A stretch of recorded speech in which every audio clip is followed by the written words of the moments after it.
ketika kita melarang orang main judi, bandar judi nyerang kita. Ketika kita larang narkoba, bandar narkoba nyerang kita. Dan gitu kita bisa rasakan. Teror-teror itu datang. Macam-macam lah teror.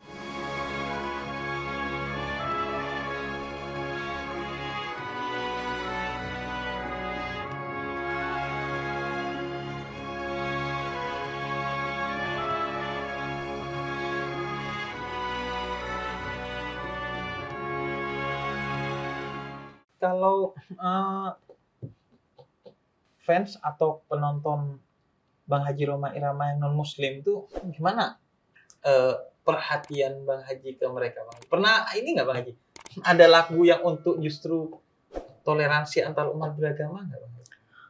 Salah satu contoh misalnya kita adalah satu. Judulnya kita adalah satu. Walau kita beda dalam bahasa, walau kita beda dalam budaya, walau kita beda dalam agama, kita adalah satu Indonesia. Di antaranya itu. Jadi itu juga concern. Ya, itu bahwa ukhuwah wataniyah, ukhuwah basyariyah itu perintah Allah kan. Yang sering saya utarakan ayat itu, ya ayuhan nas inna khalaqnakum min dzakari wa untha wa ja'alnakum syu'uban wa qabaila lita'arufu. Itu perintah yang sangat clear dari Allah untuk saling menghormati, berkenalan dengan saling dengan semua bangsa, semua umat beragama, apapun namanya. Wala tasubul ladzina yad'una min dunillah fa yasubullah adwan bighairi 'ilmin. Jangan pernah kamu menghina Tuhan-Tuhan lain yang mereka sembah selain dari Allah. Karena itu akan menjadi mereka nanti akan menghina Allah tanpa ilmu gitu kan. Nah, lagu surat Al-Kafirun itu ayat toleransi. Itu clear banget. Qul ya ayyuhal a'budu ma ta'budu la tu'adun ma'budu la na'budu Muhammadun lakum dinukum waliyadin. Jadi memang kami tidak menyembah apa yang kalian sembah. Dan kamu pun gak menyembah yang kami sembah. Lakum dinukum, silakan agama kalian. Nah, ini sebenarnya toleransi. Makanya, di dalam toleransi beragama ini banyak yang salah kaprah. Bahwa toleransi beragama ini dijadikan toleransi agama. Yang namanya liberalism. Ya. Bahwa semua agama sama. Ini nggak bisa begitu. Kenapa? Kalau mengatakan semua agama sama, ini sesat dan salah. Kenapa? Karena semua agama punya truth claim. Klaim kebenaran. Ya, punya truth claim. Klaim kebenaran. Kita lah yang paling benar. Nah, it's okay. Kita tidak pernah menyangkal lu nggak benar, tidak.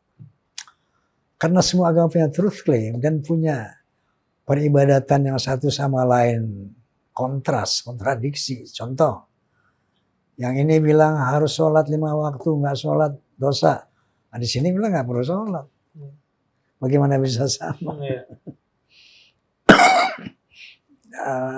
Yang pasti nggak sama. Jadi sebetulnya toleransi beragama adalah toleransi umat beragama. Umatnya yang bisa bersatu. Agamanya nggak bisa. Tidak ada toleransi dalam akidah. Makanya misalnya sering terjadi masalah Natalan apa ya. Kalau kamu nggak ngucapin Natal nggak toleran gitu kan. Itu sebetulnya bukan begitu caranya. Bahwa toleransi itu harus seimbang, harus dua arah. Toleransi beragama adalah kita sebagai Muslim menghormati akidah non-Muslim. Akidah kamu itu apa? Saya hormati. Akidah saya menurut Islam, Allah itu lam yalid wa lam yulad. Tidak melahirkan dan tidak dilahirkan. Nah, kamu bilang Tuhan punya anak. Itu akidah kamu. Silakan, it's okay. Dinukum. Saya liyadin. Ya, ini agama saya begini. akidah saya. Tolong dihormati. Nah, kita menghormati Anda. Silahkan Anda mengatakan Tuhan punya anak, go ahead, silahkan.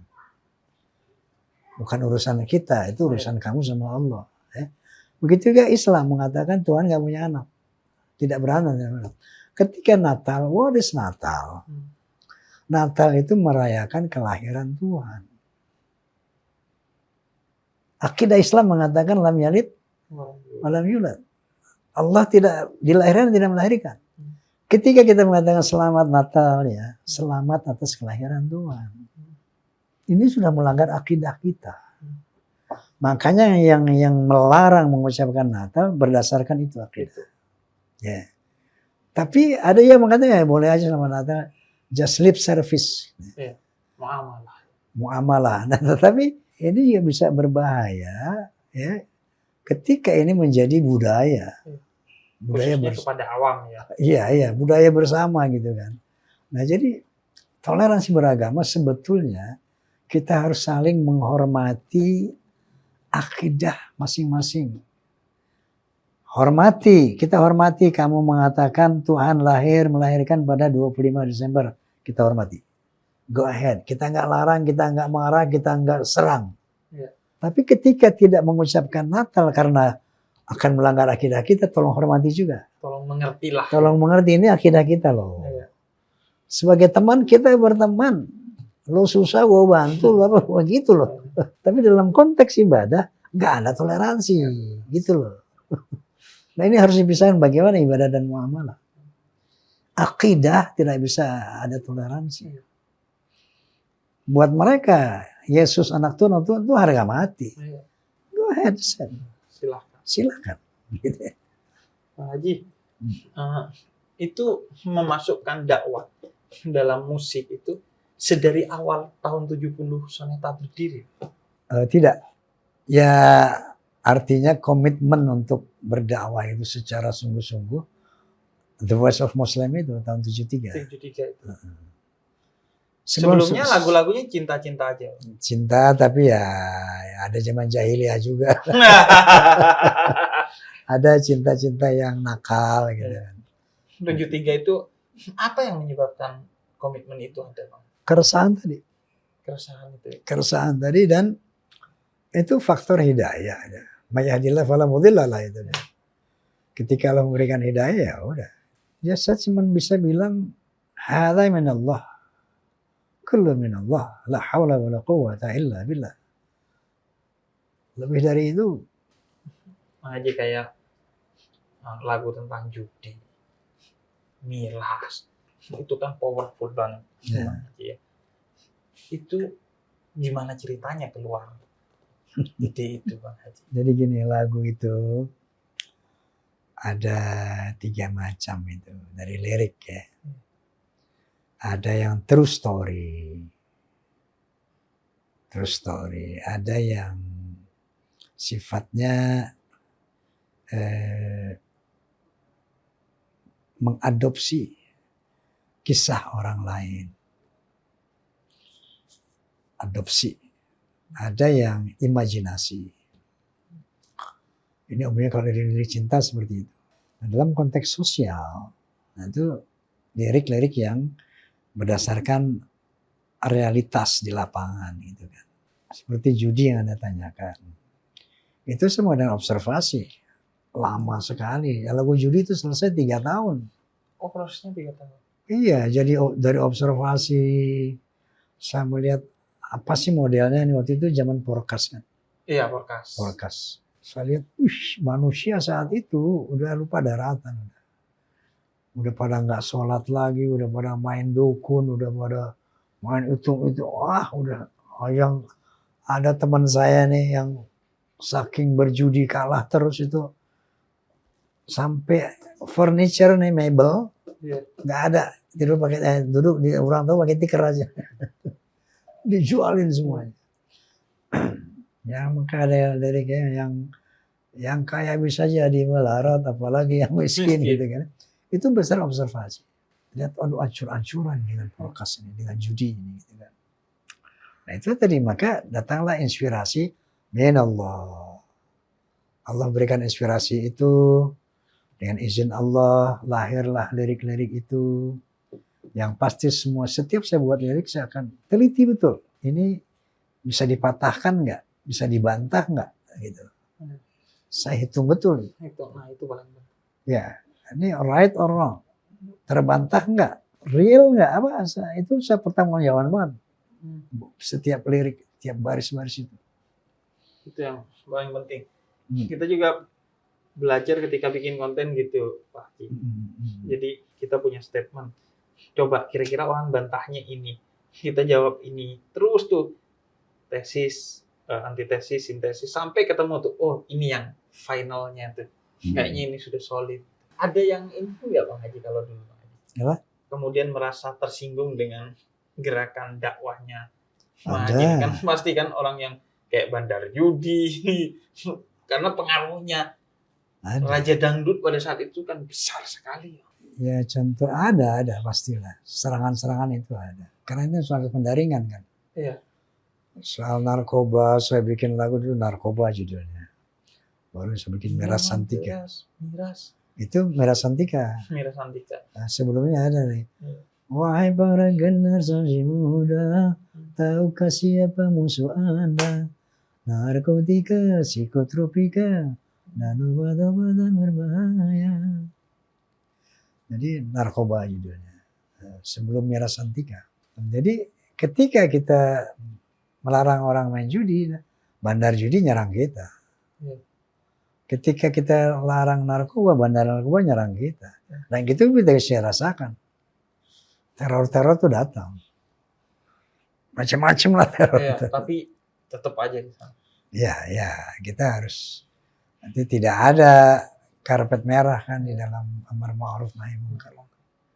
Dan termasuk yang di-capture sama Bang Haji di film itu Bang Haji, kayak sudahlah jangan soalim Roma, bahwa ada itu ketika kau konser dangdut mereka yang minum minuman keras, artinya dari dalam pun banyak orang yang kemudian mengkritik itu ya Bang Haji. Ya pada awalnya begini, ketika saya bikin Sonata Wazo Muslim nggak begitu saya diterima. Waktu saya bikin lagu La Ilaha Illallah. Itu yang La Ilaha Illallah. Oh iya itu. Tiada Tuhan selain Allah. Nah, itu waktu itu media TV belum ada namanya. Dulu kan majalah koran ramai. Terus saya diserang habis itu sama majalah koran. Roma menjual belikan agama.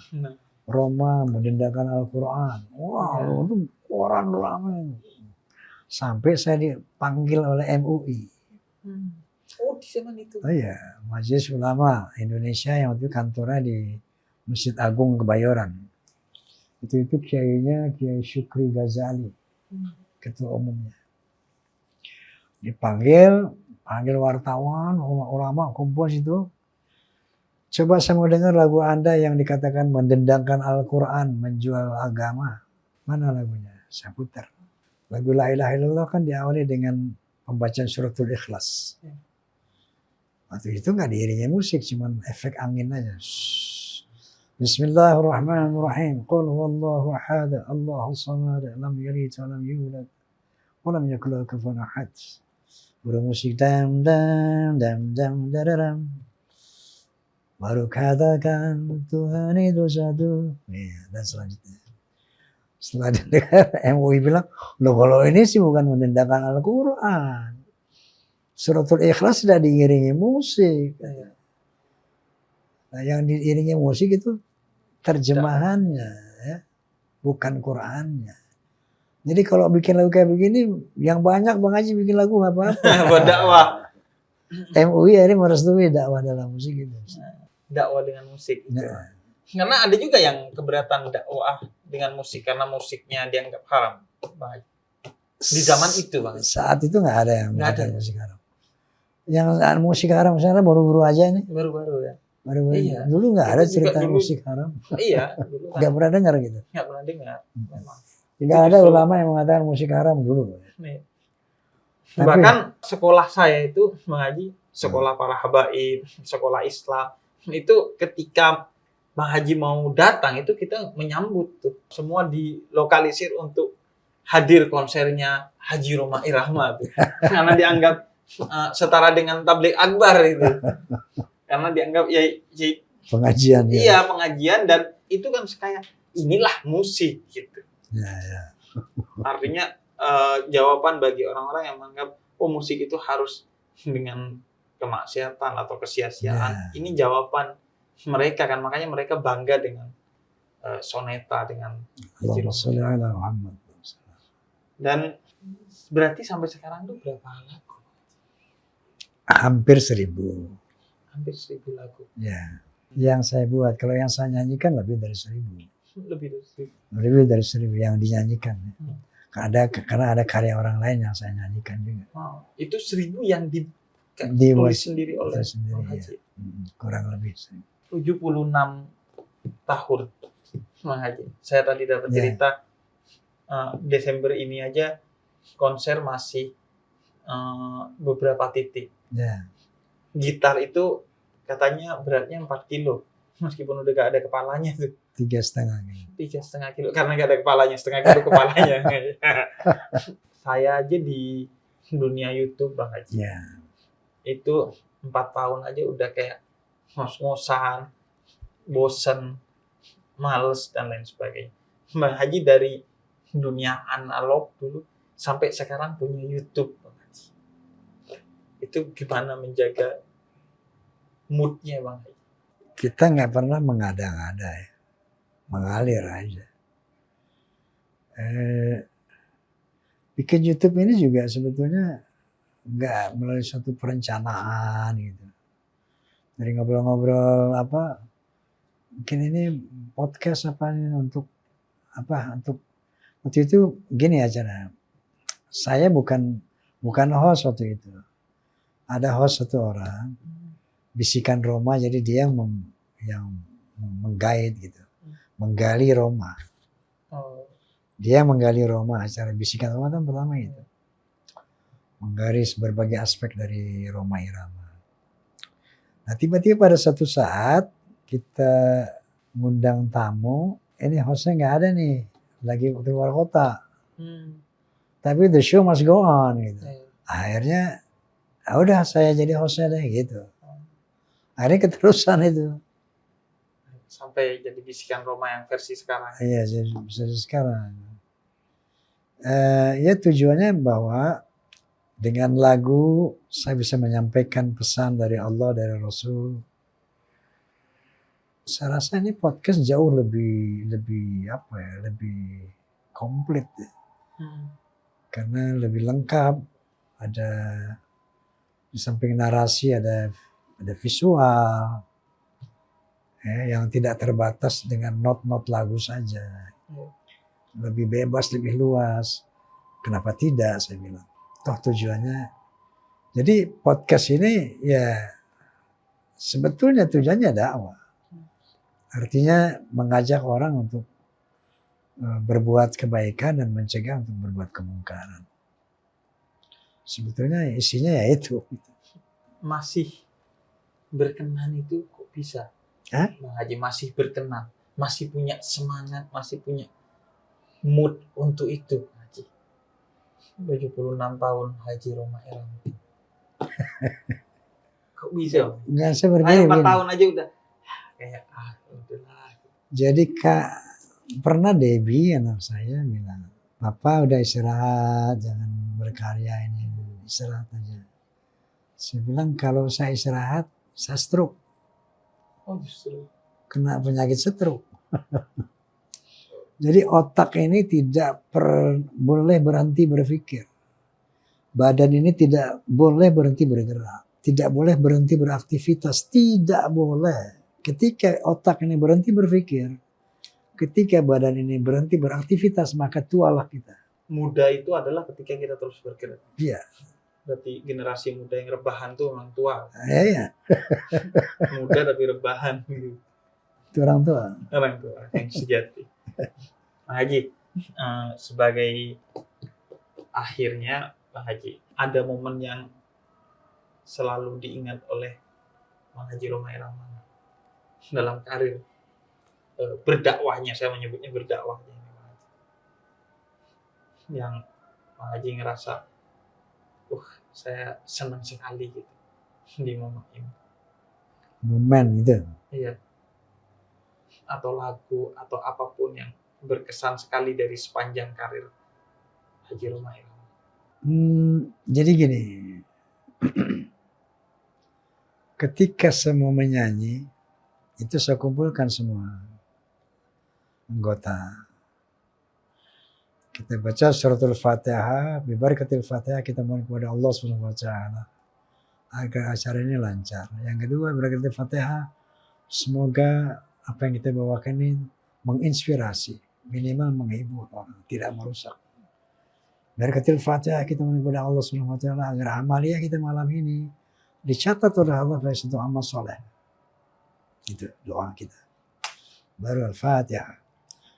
Nah, jadi ketika saya di atas pentas menggendong gitar di depan halayak ramai, ada satu, masya Allah, saya astagfirullahaladzim, sebisa saya menghadirkan Allah dalam hati saya.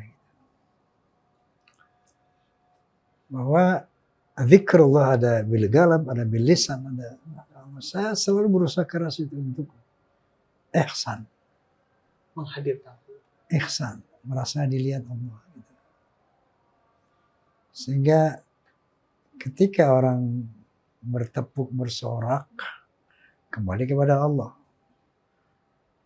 Alhamdulillah, bukan alhamdulillah. Ketika orang mencaci, menghujat, saya bersabar, saya bersyukur. Jadi bukan lagi orientasi kita gitu, manusia ini, menonton ini. Sehingga semua momen menjadi spesial. Yang belum apa Bang? 76 tahun. Mendirikan perguruan Islam Roma Irama. Itu cita-cita. Itu yang sedang saya bangun di Karawang gitu kan. Perguruan Islam Roma Irama. Itu semacam kampus gitu. Iya, kayak pesantren gitu. Sukses selalu. Bidoakum, amin. Kita generasi muda mohon doanya, inspirasinya sudah dapat, tinggal doanya nih Bang. Amin, doa. Semoga video ini juga jadi salah satu inspirasi buat para penonton. Terima kasih Bang Haji Roma Irama. Assalamualaikum warahmatullahi wabarakatuh. Waalaikumsalam.